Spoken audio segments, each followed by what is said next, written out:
And they're off. Trump era flies out of there. Opens up a length. Mr. Pippins along the inside has some early gas, too. They're followed by Smoke 'em in Love, moving up between horses. Mesa Verde, Extreme outside, Chase and Ryan. Pavlovian is 5 lengths off the heavy favorite. And Southern Melody at the back, 3 furlongs out. And Trump era is the one to catch. Leads at a length and a half. Mr. Pippins running a good race, angling off the rail to try and tackle now. But Trump era spurts clear once again, leads it by 2, passing the quarter pole and coming for home. Southern Melody extremely wide while rallying in the center of the racetrack. They're coming to the 8th pole, and Pavlovian is a menacing threat to Trump era inside the 8th pole. Trump era, Pavlovian. Trump era keeps going. Trump era strong on the front end, and Trump era was ready to roll. Pavlovian a good second. Third went to Mr. Pippins in front of Southern Melody.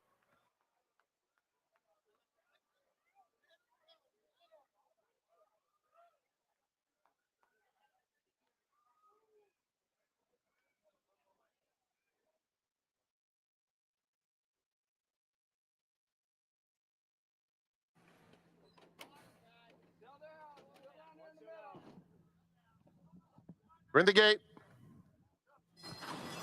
And they're off. Verrat bounces out swiftly and is immediately tackled by Mucho del Oro. Plenty of pace on in the early going.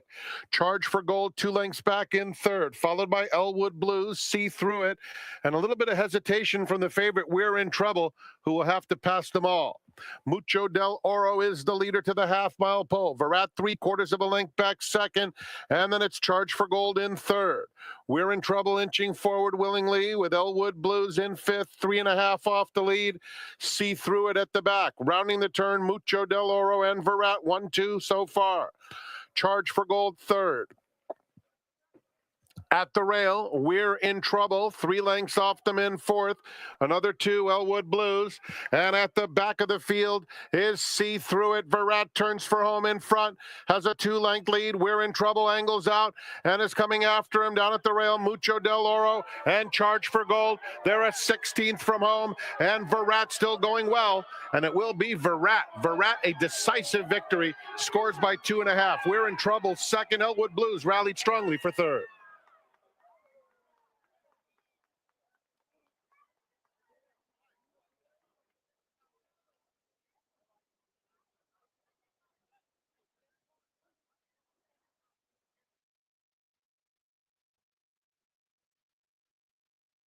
Alpha Bella, the last one,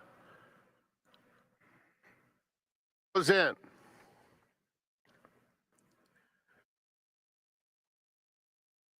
And they're off in the Santa Margarita. Splendora and Alpha Bella both out very quickly, but here's Seismic Beauty, and Seismic Beauty, headstrong, quickly clears the field and pulls away. So it's Seismic Beauty to set the tempo, opening up 3 lengths. Splendora races in second, Alpha Bella third. Princess of Time, who hopped slightly at the start, is now fourth and on the outside, and they're followed by Liberal Lady, who's down at the rail. Seismic Beauty, saying catch me if you can, has opened up almost 4 lengths on her stablemate Splendora, who tracks by a similar margin. Alpha Bella has 8 lengths to make up. She's followed by Princess of Time and Liberal Lady. Antonio Fresu and Seismic Beauty bounding along on the front end with a 3-length advantage. Splendora is very comfortable cutting into that margin now. It's a gap of 6 or 7 back to Alpha Bella as they string out toward the half-mile pole. Princess of Time and Liberal Lady. Seismic Beauty has passed the half-mile pole with a 3-length cushion on Splendora. These two are dominating. Alpha Bella is set down 12 lengths off the lead. Princess of Time and Liberal Lady has tailed off. 3 furlongs remaining. Seismic Beauty has been the target.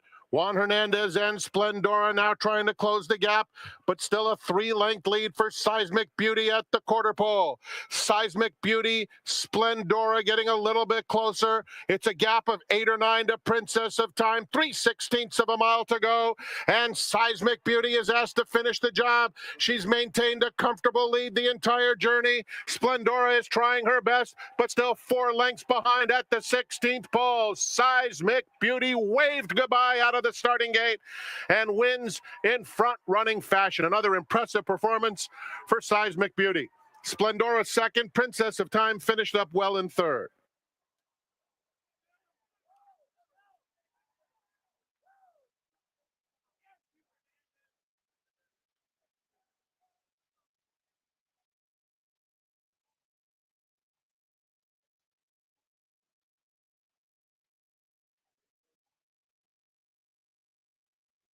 The gate. And they're off. Picture perfect start. Headed for is Quick, and so is Ovita's Hobby. Those two are 1-2, joined by Running Super along the inside, who takes second and is coming after Ovita's Hobby now. In behind them, Lovin' on the Run in the red colors at the rail in fourth, followed by Noki, She's Splendid, 3 clear of Princess Midnight as they speed past the half-mile pole. It's Running Super on the inside narrowly. Ovita's Hobby keeping pace second, 2 lengths headed for Lovin' on the Run on the rail. Then Noki, She's Splendid, side by side, a length back to Princess Midnight. 6 lengths covers them around the far turn. It's Running Super, who's been there every step of the way. Now Ovita's Hobby takes the lead willingly and cruises to a 3/4 length advantage. Headed for is next at the top of the lane. She's Splendid, trying to mount a bid. Lovin' on the Run in behind horses, and they are followed on the outside by Princess Midnight, trying to get involved late. Headed for has overhauled Ovita's Hobby at the 16th pole, and it's headed for handridden by Juan Hernandez to score by a length and a half. Ovita's Hobby just held second. Lovin' on the Run was finishing well. Photo between Noki and Princess Midnight.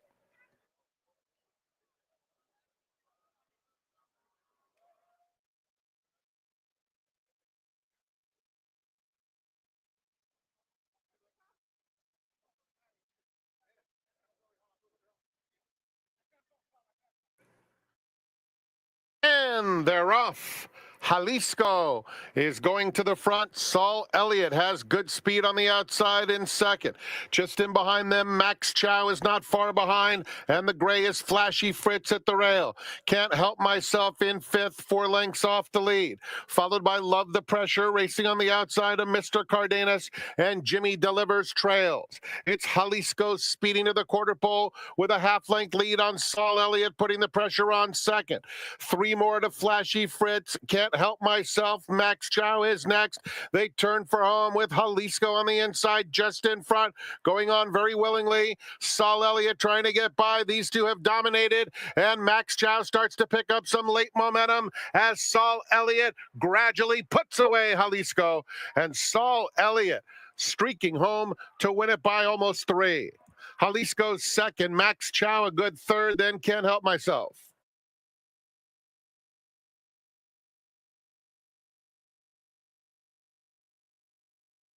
Entertainment. Coming soon to Yamava Theater, Foreigner, June 11th. Peter Frampton, June 23rd. Visit yamava.com for tickets.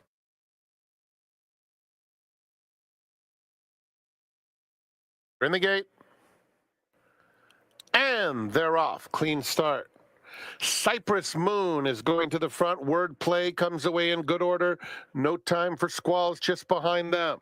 Then it's Tiara Queen, Miss Brightside, and Upcharge at the back. 6 lengths covers the field. A pretty easy lead for Cypress Moon, who cruises into the first turn a length and a half in front. Wordplay, No Time for Squalls, are second and third and racing right together, followed by Miss Brightside. Tiara Queen moves into fourth, 4 lengths off the lead, and Upcharge continues at the back of the field. They swing on to the backstretch, and it's Hall of Famer Mike Smith and Cypress Moon, clear by 3 lengths. Heavily favored Wordplay tracks in second while in hand, and down at the rail, No Time for Squalls. Then comes Tiara Queen, still in the 4th spot with less than a half mile to go, has 4 lengths to make up. Miss Brightside is just inside of her with the pink cap, and Upcharge. Into the far turn, Cypress Moon still there by a length. Wordplay has been second the entire journey. At the rail, No Time for Squalls. Good Enough Trip in third, and Tiara Queen is 4 lengths off them. Now Upcharge starts to pick up momentum on the far outside, making a move to take third as the field turns for home.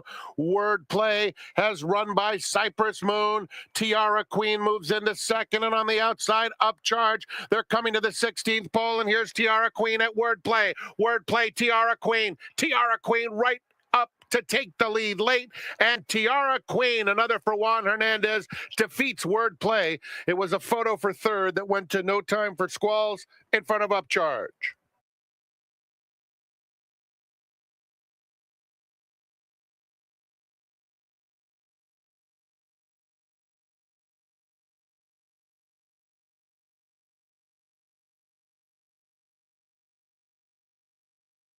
Soon.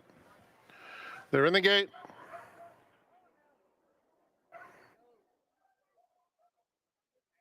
And they're off. Stellar Cap gets the first call out of the gate. Here's Gypsy Lynn coming through into second. They are followed by Seize the Image in third. Not the best of breaks for Discrepancy, who's fourth, moving up to take third, but 6 lengths off the lead between horses. And Twilight Empire is at the back of the field. So an easy lead for Stellar Cap. Well backed and in charge by 3. Gypsy Lynn races in the second position as they move into the far turn. Twilight Empire is third. They're followed by Discrepancy between rivals. 3 lengths clear of Seize the Image. They're coming toward the quarter pole. And it's been all Stellar Cap and Alfredo Bautista with a 5-length advantage.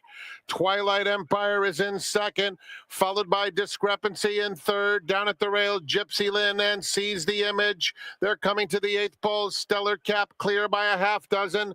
Twilight Empire trying to close the gap in second. 16th pole. Stellar Cap by 4. Twilight Empire getting closer. Stellar Cap by 3 coming to the wire. Twilight Empire's making it close. Here's Twilight Empire up in time under Kyle Frey. Stellar Cap led all the way but the last jump.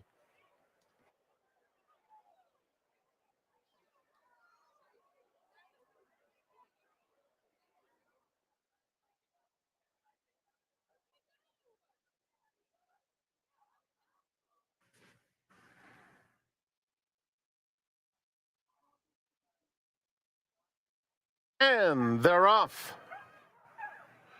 West is going out for the early lead. Mutaz has speed. At the rail, Midnight Strike comes away in third. Unrivaled Hero a close-up fourth. Then it's Broski fifth, 4 lengths off the lead, followed by Catch the Breeze, who is racing just inside Cornhusker Chris and Rowan August at the back of the field. Mutaz sets the tempo and leads it by a length over West is spreading in second into the first turn. Then Midnight Strike, Unrivaled Hero in the red colors, 4 lengths off the front runner. Then comes Broski, who races 5 lengths off the lead. Catch the Breeze, Cornhusker Chris, and Rowan August. They're covered by 8 lengths. They move on to the backstretch. Juan Hernandez and Mutaz carving out the fractions. Going softly up top in front over West is Unrivaled Hero, trying to go and put some pressure on the leader. Just in behind them, it's Midnight Strike racing a joint fourth with a half-mile left to go. Broski is just outside of him. Between those two, Catch the Breeze has 6 to make up. The 2 trailers, Rowan August, getting in front of Cornhusker Chris. Around the far turn, Mutaz continues to dictate the terms. Leads it by a length over West is Broski making his move now, taking second. And down at the rail, it's Midnight Strike, a quarter of a mile to go. Mutaz and Broski squaring off. Broski on the outside and Mutaz come to the 8th pole together. Mutaz digging in. Broski right up alongside there, nose to nose. 3 lengths clear. Catch the Breeze is coming with a menacing late bid. Has to get to Mutaz. Catch the Breeze is really coming fast. And Catch the Breeze runs down Mutaz on the money. Mutaz was second best. Broski third. Midnight Strike fourth.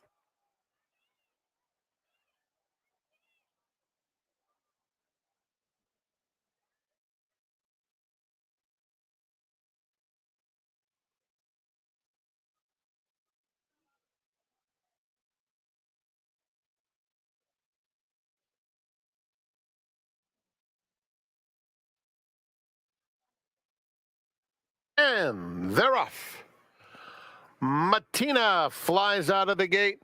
Mucho Magical comes away in second, and it is Matina who's already built up a 4-length advantage.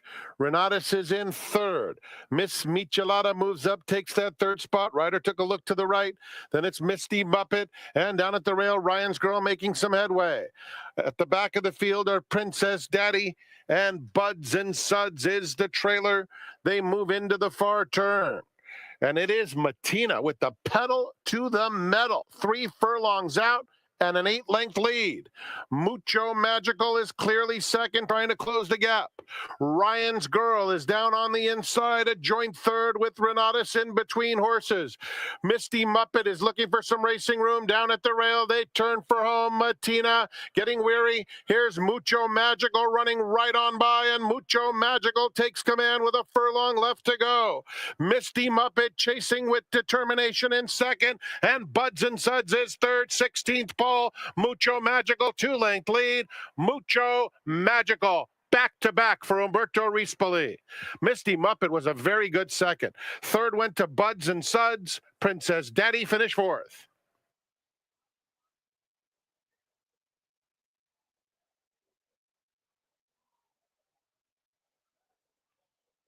$22,000, that should kick off a very large pool in the super high five. Number 6, Sexy Blue, the jockey Serafin Carmona.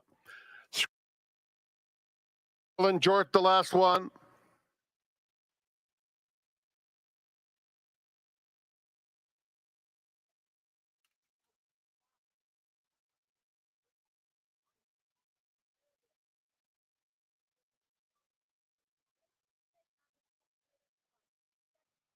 In the gate. And they're off, and Darlin Tammy was ready to roll right out of there and goes straight to the front. Racing in second is Sexy Blue in the opening furlong. And here's Butterfly Beach coming through along the inside to take second and challenge Darlin Tammy for the lead. Ellen Jorth gets a good trip in third. They're followed by Ride Elbow Ranch fifth along the inside, 5 off the lead. Then it's Severe Clear racing in mid-pack, 3/4 of a length in front of Just a Kiss. It's a big gap then to Goatski and an even further gap. What a distance to All in the Game. Into the far turn. Butterfly Beach along the inside, and Darlin Tammy doing battle. Ellen Jorth, Right Elbow Ranch along the inside, fourth. Severe Clear is 4 lengths off the lead as Darlin Tammy has put away Butterfly Beach at the quarter pole. And Just a Kiss, Red Cap is rallying on the outside there at the top of the stretch. Ellen Jorth on the outside of Darlin Tammy are head-to-head. Just a Kiss in the center of the course, and from nowhere, here's Goatski, and Goatski is flying after Ellen Jorth, but Ellen Jorth has spurted clear. Ellen Jorth, 3-length lead. Goatski's coming, but out of time. Ellen Jorth, another for Freysu. Goatski was second, third between Right Elbow Ranch and Darlin Tammy, and in behind them, Just a Kiss.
Welcome to a special afternoon of Memorial Day racing right here at the Great Race Place. We have a fantastic 11-race card in store for you, including 3 stake races, the Grade 1 Shoemaker Mile, the Grade 1 Gamely, and the Grade 2 Hollywood Gold Cup. My name's Tom Quigley, alongside our seminar guest today. He's one of the most prominent clockers anywhere in the country, and he calls Southern California home. His name, Toby Turrell. Toby, happy Monday. Welcome to the seminar.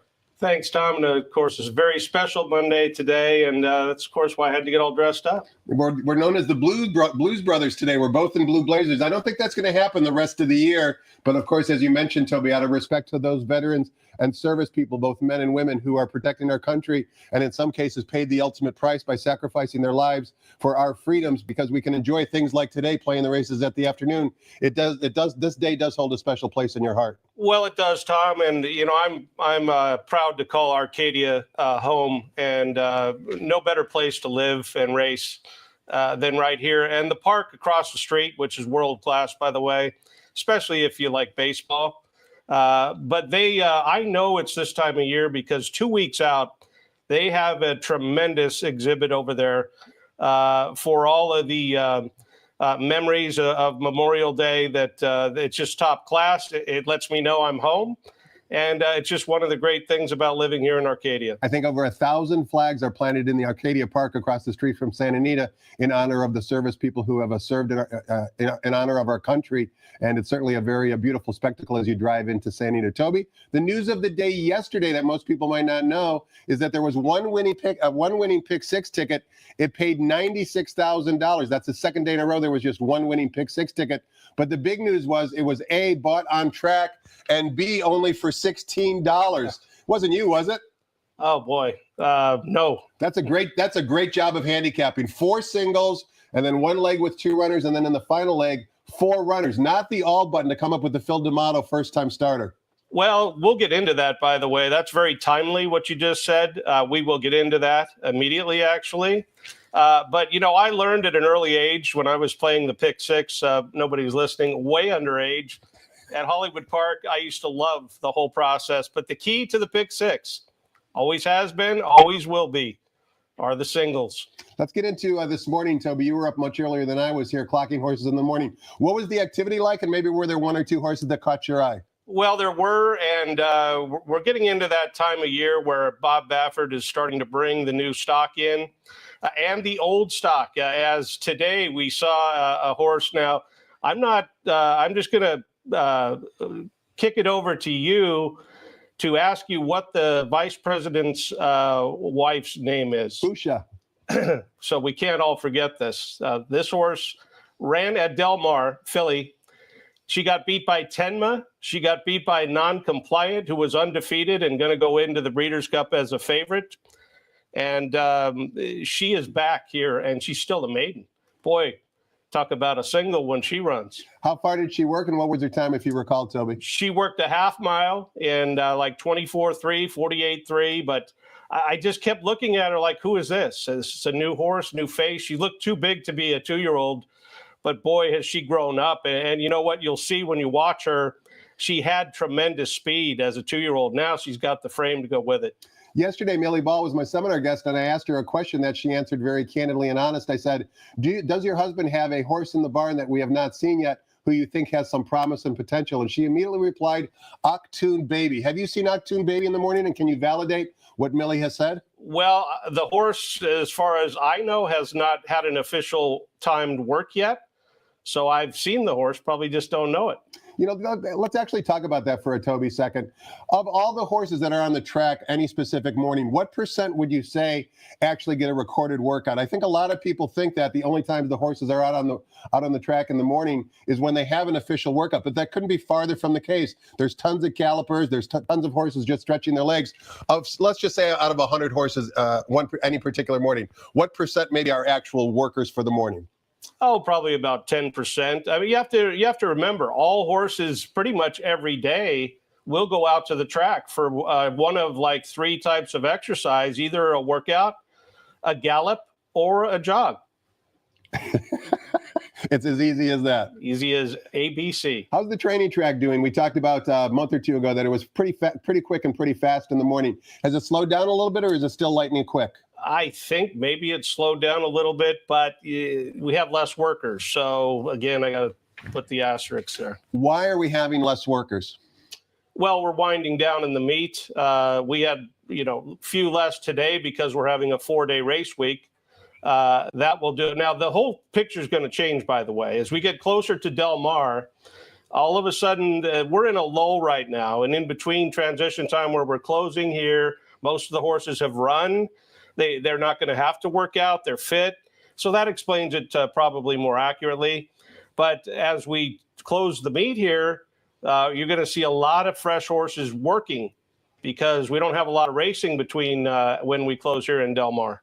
You can always see Toby's works on a daily basis if you access his winner's card via the website casetherace.com. Toby, what about, look, I'm just trying to think of some various questions to kill a minute or two before we toss it over to Frank Miramati. What about our Rad Ortiz and Flavian Pratt and Frankie Dettori coming in? It's a holiday, of course, we're celebrating the holiday, but it's got a really good feel to today's card because we have so much attention on us since most of the racetracks around the country, with the exception of Aqueduct, are not running. Yeah, it's great to see always. But I had a couple other big horses that worked today, by the way. Stay Hot, who ran on opening day, and Tapalo, John Sadler, that was on the Derby Trail last year. He has grown up. He's going to be an exciting horse, I believe, the rest of the year as well. Other than Bob Baffert, who might be another trainer that has a large inventory of 2-year-olds that you've seen up to this point? Is it Doug O'Neill, John Sadler, somebody unexpected? John Sadler and Doug O'Neill both have their fair share. I can't see any lopsided barn that I could say has like an exorbitant amount, but keep in mind, it's still very early. The horses of the big caliber, if you will, they are showing up as we speak. We're going to cut the conversation short here because we want to include Frank Miramati in the conversation. He's going to give us the early changes on today's 11-race card. When we return, we're going to find out who Toby likes in each and every race. Stay tuned for that.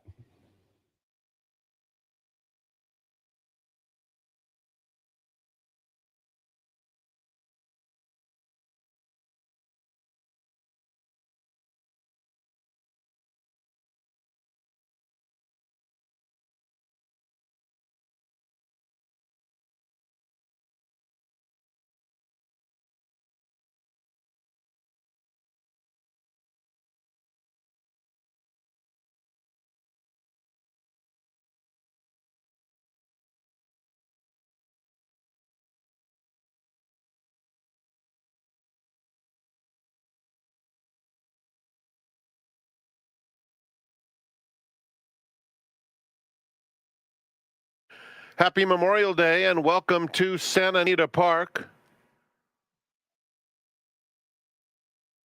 Track is fast and the turf course is firm.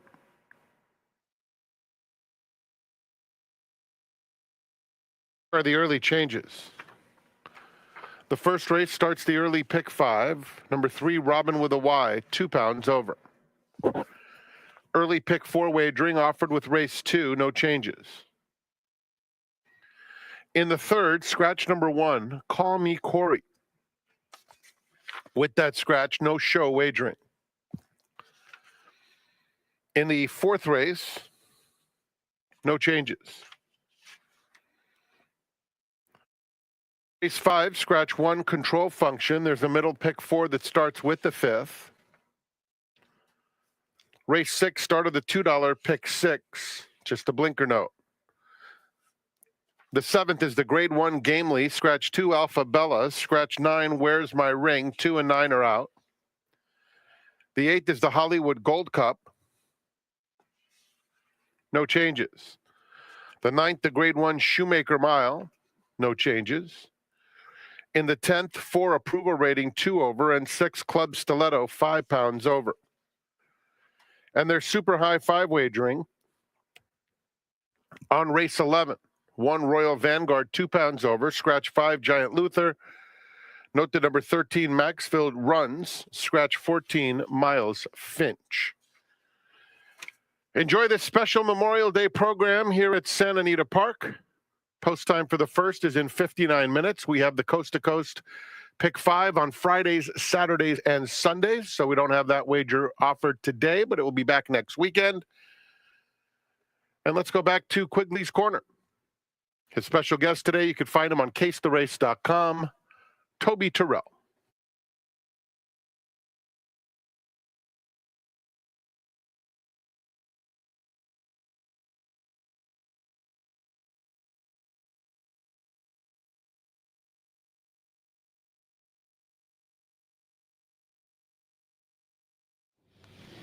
Welcome back. We're talking horses with Toby Turrell. He's one of the most prominent clockers anywhere in the country. He's out here each and every morning, bright and early, trying to find winners for us in the afternoons. And Toby, I know you've done the work, so let's take a look at today's 11 race card. Kicking things off with the 50-cent early pick 5. We are on the turf course, and the rails today are at 0 feet. This race is for maiden special weight fillies and mares. We've got a field of 9. Number 4, Quigley, taking the blinkers off and going on the turf for the first time for trainer Bob Baffert, is the 5-2 morning line favorite. How'd you see race 1?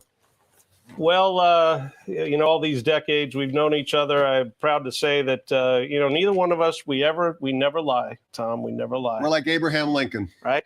And here we are. Race, I said we would get into this immediately. And number 2 in the first race fits the bill of the winner of the last race last night and that pick 6 conversation. In fact, Phil D'Amato shipping in from Los Alamitos this last month has been pretty hot. Particularly on the turf. Yes, Rosa Parks and Madonna of Loreto run the last race last Sunday. So here we are with the 2-horse. She's an X factor for me, but I see enough on paper and in light of what I just said to make her my second choice. My top choice will be the 7 in here, Current Affair. And if you want to watch a maiden filly run a winning race, just watch her last race. She ran remarkably. Made about 2 or 3 moves and did it the hard way on the lead wide. The filly that beat her, Favor to You, came back and won here this week. My only concern is she ran too big. I just hope that she's got something left. Her last workout seems to indicate to me that she does have something left. She looked fresh enough. 7-2 to kick us off. Beat the favorite in race number 1, so says our seminar guest, Toby Turrell. Toby, let's turn the page, take a look at race number 2. Begins the 50-cent early pick 4. We're on the main track, 1 mile is the distance. $16,000 claimers, non-winners of 2 races lifetime. A field of 6. Number 3, Looks Rare from the Doug O'Neill barn, 9-5 on the Moore line. Antonio Fresu, who rides your top choice in race number 1, on board number 3, Looks Rare. Give us your thoughts on race 2. Well, I think Looks Rare is a standout today. I'll be disappointed if she doesn't win easy, or he, I should say. If he doesn't win easy, how often could you ever be that confident? But I am in this case. I think this gelding has a tremendous edge over the field in many departments, and I'm hoping it's just that easy. As far as if something goes awry, the 6-horse Big Juanito was training very well over the dirt. He really ran poorly in his last race. But now he's going to drop and try the dirt, which he's trained well on. So 3-6 in race 2. Race number 3, we're back sprinting on the turf course. 6.5 furlongs is the distance on the flat turf course for maiden special weight. Scratch the 1, Call Me Corey, leaves us with a field of 4. Number 3, Ericus is a first-time gelding. However, the horse drawn right inside of him, number 2, Cuban Confusion, is the 8-5 morning line favorite. What say you about race 3? Well, I'm kind of happy with the scratch because honestly, I was between those 2 horses, Call Me Corey and Cuban Confusion. And now, as we look at the screen, it's an easy decision now. The 2, Cuban Confusion, has been training like a nice horse ever since he arrived for Phil D'Amato. He has had excuses. He had a very slow start, very rank in his last race. And prior to that, he was very rank and had a very slow start. So today, obviously, he's got to get out of the gate. You'll see the rider change here with Umberto Rispoli taking the mount. And hopefully that means no mistakes. So Cuban Confusion in race 3. Toby, I'd be remiss in race 3 to not ask you about the first-time starter. 6 hoof, 7 hoof, a first-time starter from the Doug O'Neill barn has been working on the training track. Have you seen him in the morning? And what are your observations? Yes, we have. He is a one-paced type of colt. He looks like a router to me, and this is a sprint race today. Race number 4, 6.5 furlongs in the main track for allowance optional claiming types. Non-winners of 1 other than. We've got a field of 7. Number 5, Left Hand Man, is a first-time gelding, as I mentioned. Good to see Irad Ortiz Jr. and Flavian Pratt in Southern California to ride today's card. They have mounts both on number 1 and number 7 in race number 4. However, the morning line favorite is number 2, Wound Up. What an impressive claim by trainer Lee Baraccio. Now 9-5 on the Maury line. Last time out, earned a 102 Beyer speed figure. We're starting to get in Breeders' Cup Sprint territory with that type of number. Talk to us about race 4, Toby. Well, the 3 horse in here, Grubauer, early on in the meet, Tim McKenna took full advantage of running this horse in restricted races. And the key is that why he was so impressive? And I'm going to say, after you watch this workout. And that's Grubauer in the back that's going to make a rally-wide move. Yeah, he does it. He makes the move.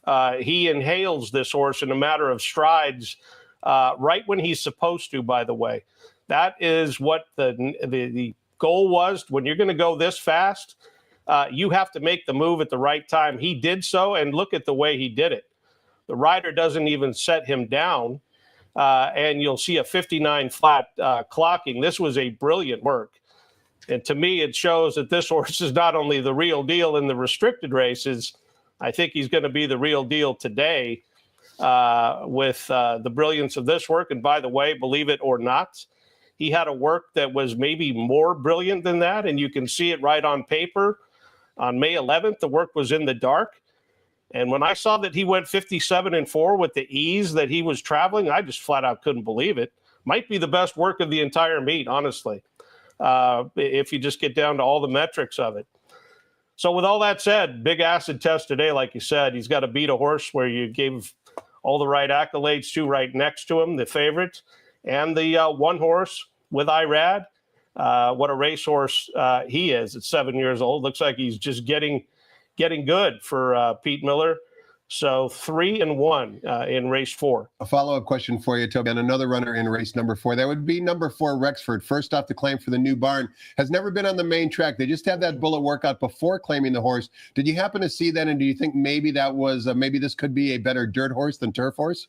Absolutely not. I believe this is really a turf horse by mechanics. And I would be shocked if not only could he translate to the dirt, period, but especially against these horses. Race number 5 begins the 50-cent middle pick 4 in today's 11-race card. And this race number 5 is going 1.125 miles on the turf course for fillies and mares, allowance optional claiming types, non-winners of 1 other than. Scratch the 1, control function, leaves us with a field of 7. Frankie Dettori joins the conversation here in race number 5 with a mount on number 2, Paradise Lake. However, Rosalie Main, number 7 from the Michael McCarthy barn, is the 2-1 morning line choice. Give us your thoughts on race 5, Toby. Yeah, this is a tough race. Quite honestly, if I was playing any kind of rolling bets, I'd be looking to use a few in here. The first 2 that I would use are the 5, the White Lady, who was training very strongly into her local debut. Now, just like the horse I talked about earlier, this one really struggled with the gate, lost it in the gate mentally, thrashing around in the gate.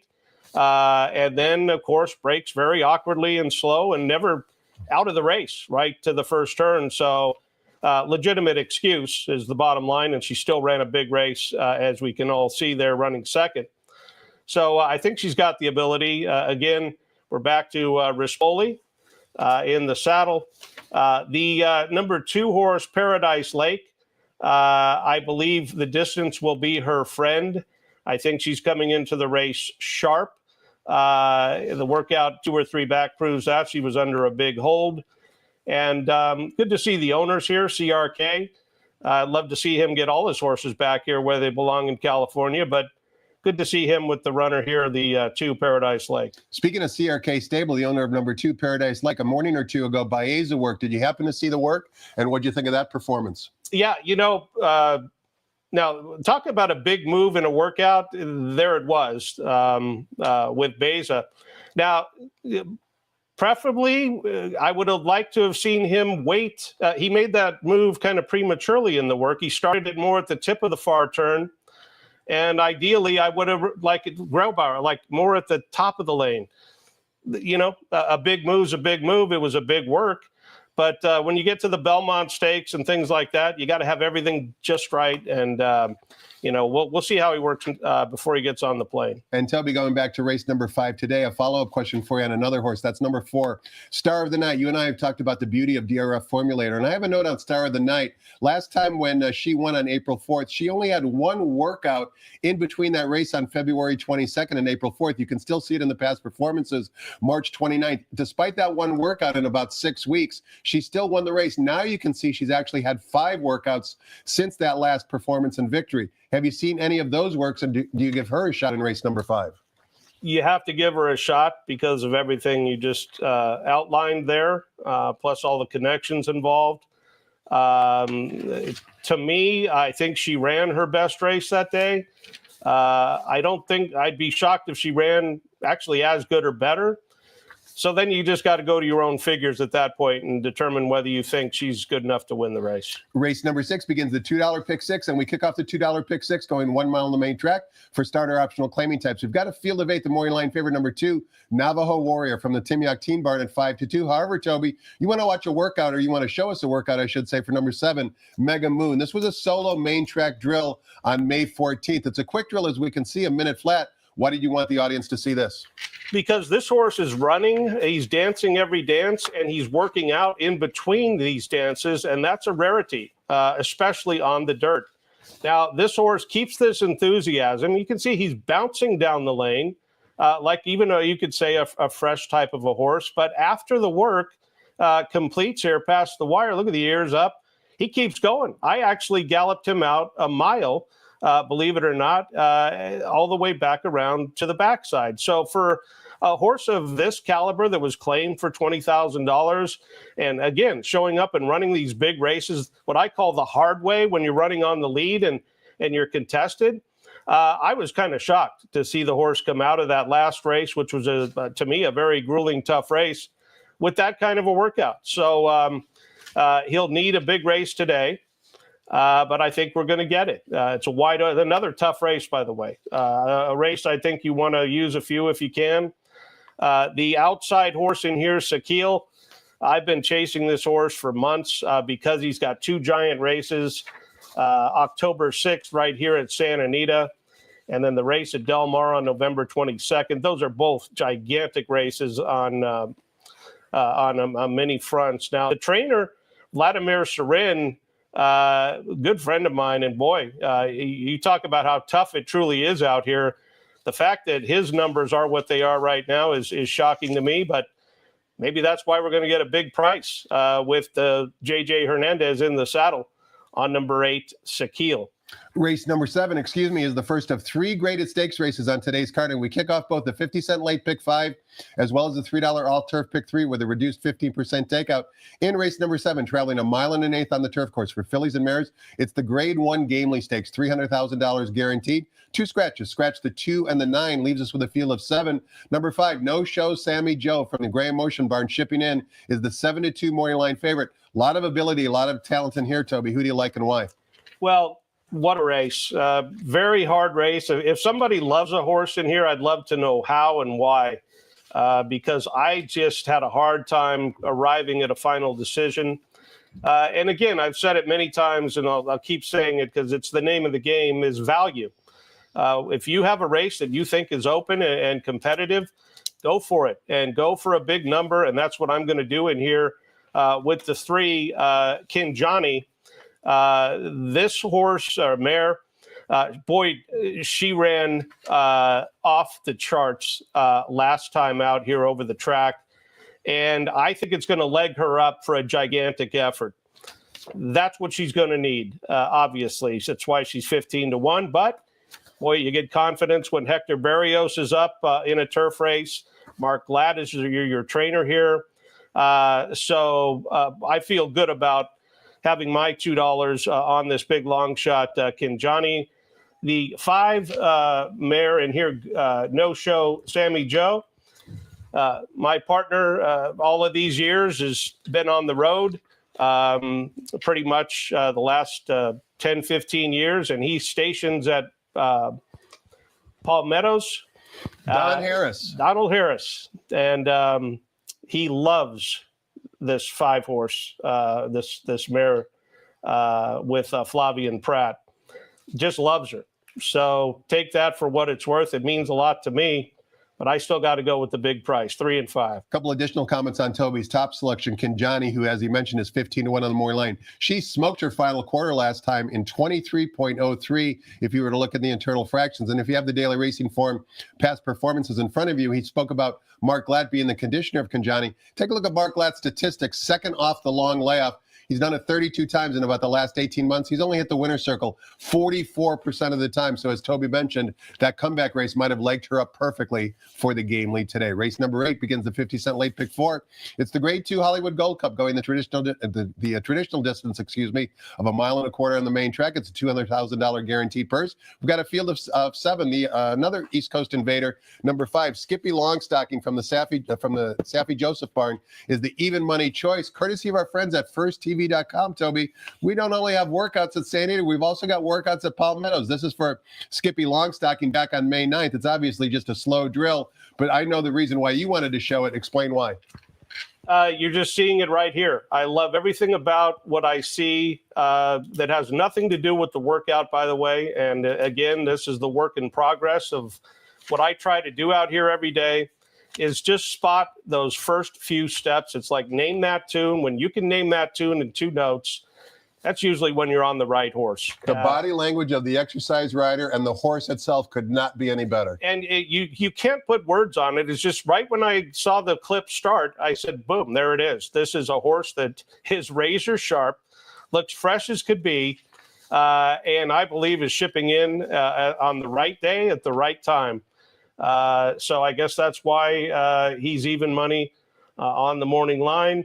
If perhaps he doesn't win, which I think he will, by the way, you can't knock the 3-horse Midnight Mammoth. Talk about great claims. He has been an outstanding claim for Craig Delasse. His win at Del Mar in the Cougar, my jaw still dropped from that one. But again, like nice quality horses do, he came back and verified the quality of himself with the big win over this racetrack since. And that means a lot. So I think he's capable of a big race in this big caliber of a race. I'm going to go 5 on top and 3 in the 2 slot. Number 3, Midnight Mammoth, you mentioned, was a great claim by trainer Craig Delasse. I'm sure the owner, Jeffrey Sangara, had some input on that as well. I saw Jeffrey and his beautiful family in the paddock yesterday. Mr. Sangara has a long history of very successful claims, including claiming runners in the claiming ranks and getting them prepared and running spectacularly in the Breeders' Cup event itself. Race number 9 begins the $3 late pick 3 with a reduced 15% take-up. This is the Grade 1 Shoemaker Mile, $300,000 guaranteed purse, 1 mile of the turf course, an excellent field of 9. Number 5, Formidable Man from the connections of the Preakness Stakes winner, Michael McCarthy, the trainer, Umberto Rispoli, the jockey, 3-1 on the morning line. Another great race, Toby. Talk to us. Yeah, and it's just great to have the great tools, like you mentioned, the formulator, because I just, when I saw Stay Hot work today, thinking to myself, he's going to be one of the top turf horses without any question in my mind this year coming up. And I'm going, who beat this horse in his last race? Well, of course, it was the 4, King of Gosford. So maybe it's just that easy.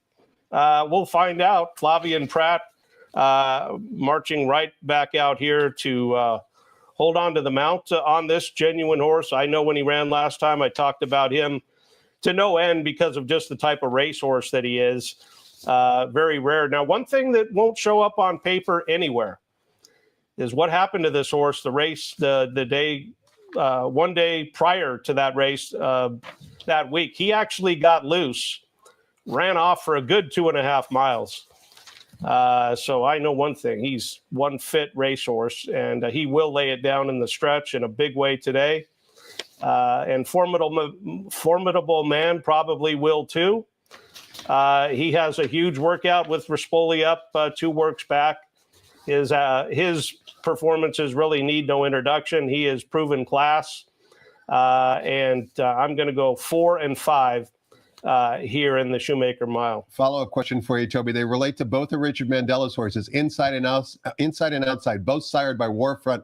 Let's take the rail horse first. Number 1, Seal Team, hasn't been seen in the afternoon since February 1st. What have you thought of his morning performances? Yeah, he's a very solid, nice workhorse, kind of horse that you can just lead out there and he'll work 112. I mean, that's what he's doing. So you can look at that as a big positive, or you can look at it like a flat line. Because, when you see these 112s, I'm just going to tell you he does that all the time. It doesn't really mean anything one way or the other. As far as the other horse, Goliad, goes, I can honestly say this is a horse that he has a look of brilliance. He's so big that when he's really on his top peak shape, when he works out, boy, it's like we just talked about. It just jumps out at you without even looking at the watch. Now, I don't think he's in that kind of shape right now. And that doesn't necessarily mean that he won't win today, but that's why I didn't use him. We go from the Grade 1 Shoemaker Mile to restricted maiden special weights in race number 10. 5.5 furlongs on the main track. Race 10 also begins the $5 late daily double with a reduced 15% takeout. Good field of 10 here. Number 5, Tapatia Leah from the Steve Miotti bar, 9-5 on the morning line. This is what makes all the multi-race sequence bets so difficult, Toby. You got to be a master at all different types of races, short, long, dirt, turf. So give us a winner in race 10 if you could. Yeah, well, the problem is, like I said, honesty is the best policy, and I just can't lie about anything. And the truth is, I'm guessing here. And you don't need to do anything but look at the filly I'm picking, number 9, Calm Down Kimmy. I've never seen her. So for me, I'm guessing. But is it more an indictment against the other runners you have seen? And you just beat me right to the punch. That's my job. I'm sorry. There you go. I mean, because you know what? That's how, like last night in the last race. I mean, when I can eliminate the field and see a live X factor for Phil D'Amato ship in, boom, there it is, 10-1. Hoping it's the same scenario here. These workouts look promising at 2 racetracks, Pleasanton and Los Alamitos. And Harris Farms, you know what? His horses win on big days. This is a giant day today. And at 6-1 with the good outside draw, I just have to take a shot here. The number 1 filly in here is Sela Hall. Very live horse, I believe. The rail does concern me a little bit, but you see a work that actually is on First TV where she actually outworked Nancy Griffith, who just won here this week. And that alone makes her live, along with her series of workouts, which validate the fact that she has some ability. So good prices. And obviously a great race to have towards the end of the day here. Toby, let's talk about the durability and the toughness of jockeys. And I'm referring to the jockey on your top choice, number 9, Calm Down Kimmy. Kyle Frey went down in the lane on Friday afternoon. He had to be evaluated and taken to the hospital. He had a sore wrist. Thankfully, both horse and jockey were fine. Kyle came back the next day and won the very first race. These athletes do not get the amount of respect that they deserve. You just said he came back the next day. The next morning. The next morning. Course, on about 8 horses, not just 1 or 2, 8. I mean, every 15 minutes he was out there. When he walked by me in the paddock, I told him he was tough as a $2 steak. Toughness is one attribute and trait, but you know what? You've got to be just flat out in tremendous shape. One of my favorite racehorse stories of my blessed past out here is Doc Curlin, who worked on all of the in the heyday, the Rams, the Lakers. He was the doctor to the stars of the 70s and 80s. They asked him off the record, who are the best athletes? Basketball players, football players, baseball players.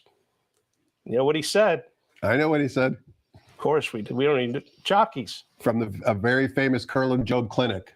He still remains to this day.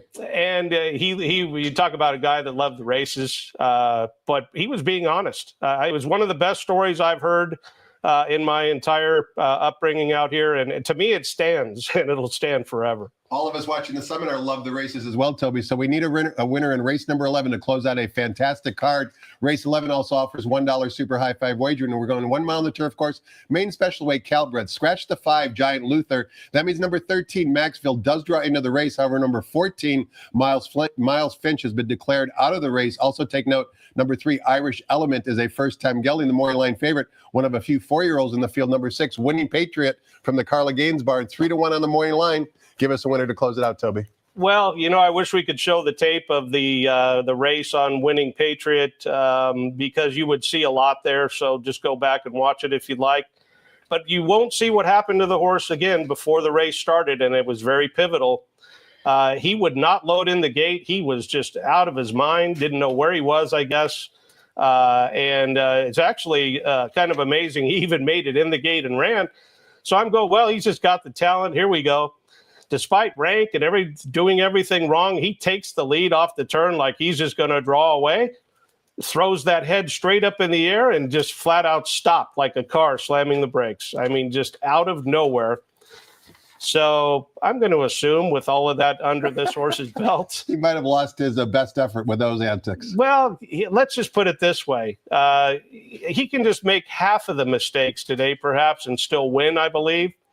And so, again, there's Harris Farms on a big day with those green and white colors. If he doesn't win, the number 9 horse in here, Fight Back, is obviously a very hard horse to ride. But with that, he has had many excuses in many races where you look at the margin that he's been beat, and you could honestly say he could have won a few of these races. Look at who's riding him here today.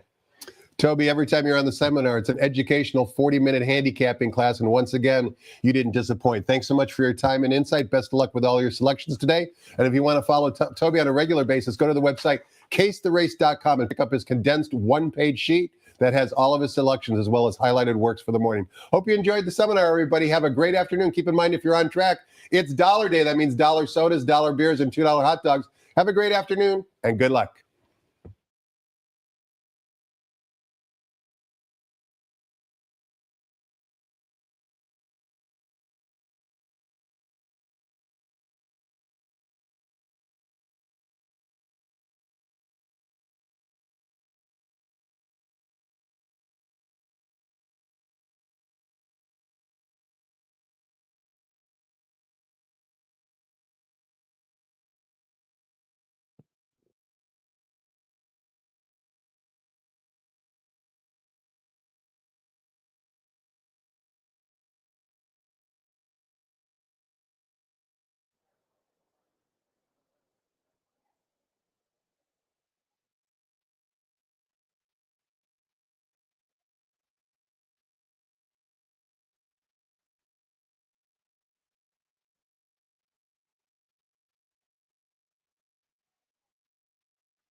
Ladies and gentlemen, at this time, we direct your attention to the flagpole in the infield, as well as the winner's circle, as we welcome Rick Tyree, Bill Frazier, and Forrest Powell. Please rise for our national anthem. One, two.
Good afternoon, ladies and gentlemen, and welcome to Santa Anita Park, the great race place.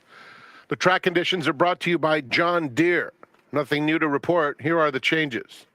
The track is fast. The turf course is firm. The rail on the turf at 0 feet in the first. Number 3, Robin with a Y, 2 pounds over. Early pick 5 wagering starts with race 1. The second begins the early pick 4. No changes. In the third, scratch 1, Call Me Corey. No show wagering in race 3. Turning to race 4. No changes. There's a middle pick 4 that starts with the 5th race. Scratch number 1, Control Function. Race 5, take out number 1. Turning to the 6th. Start of the $2 pick 6, just a blinker note. The 7th is the grade 1 Gamely. Scratch number 2, Alpha Bella. Scratch number 9, Where's My Ring? Scratch 2 and 9. Out of the 7th race, the grade 1 Gamely. The 7th race is the start of the late pick 5, as well as the all-turf pick 3 on races 7, 9, and 11. The 8th is the Hollywood Gold Cup. No changes. Race 9, the grade 1 Shoemaker Mile. Start of the late pick 3, $3 late pick 3. No changes. In the 10th, number 4, Approval Rating, 2 over. 6, Club Stiletto, 5 pounds over. And in the 11th, super high 5 wagering offer, number 1, Royal